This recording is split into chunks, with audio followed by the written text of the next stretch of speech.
சிவகார்த்திகேயன் நடித்த பராசக்தி திரைப்படம் திரையரங்குகளில் வெற்றிகரமாக ஓடியிருக்கிறது. இந்த படம் கலவையான விமர்சனங்களை பெற்றிருந்தாலும் வசூல் ரீதியாக இப்படம் வெற்றிகரமாக அமைந்திருக்கின்றது. இதைத் தொடர்ந்து வெங்கட் பிரபு இயக்கத்தில் உருவாகும் புதிய திரைப்படத்தில் சிவகார்த்திகேயன் நடிக்க இருப்பதாக அறிவிப்பு வெளியானது. கடந்த சில ஆண்டுகளாகவே ஹாலிவுட் முழுக்க ஆக்ஷன் ஹீரோவாக அவதாரம் எடுத்த சிவகார்த்திகேயன் அமரன், மதராசி, பராசக்தி போன்ற படங்களில் ஆக்ஷன் மையமான கதாபாத்திரங்களில் நடித்திருந்தார். இந்த நிலையில் அவரது அடுத்த படம் ரசிகர்களுக்கு பெரும் எதிர்பார்ப்பை ஏற்படுத்தி இருக்கின்றது.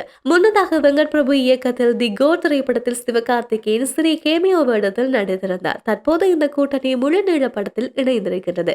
அதன்படி ஏஜிஎஸ் என்டர்டெயின்மெண்ட் தயாரிக்கும் இந்த படத்திற்கான அதிகாரப்பூர்வ அறிவிப்பு விரைவில் வெளியாகும் என்று எதிர்பார்க்கப்படுகின்றது. இப்படம் குறித்த பேட்டியொன்றில் பேசிய சிவகார்த்திகேயன், சமீப காலமாக நான் அதிக சீரியஸான படங்களில் நடித்து விட்டேன். அதனால் அடுத்த படம் முழுக்க முழுக்க பொழுதுபோக்கு திரைப்படமாக இருக்க வேண்டும் என்பதில் கவனம் செலுத்துகின்றேன் என்று தெரிவித்திருக்கின்றார். சென்னை 24, கோவா போன்ற நகைச்சுவை கலந்த பொழுதுபோக்கு படங்களை இயக்கிய வெங்கட் பிரபு இந்த படத்தில் சிவகார்த்திகேயன் நகைச்சுவை திறமையை முழுக்க முழுக்க வழிகாட்டும் வகையில் கதையை அமைப்பார் என்று ரசிகர்கள் தங்களுடைய நம்பிக்கையை தெரிவித்திருக்கிறார்கள்.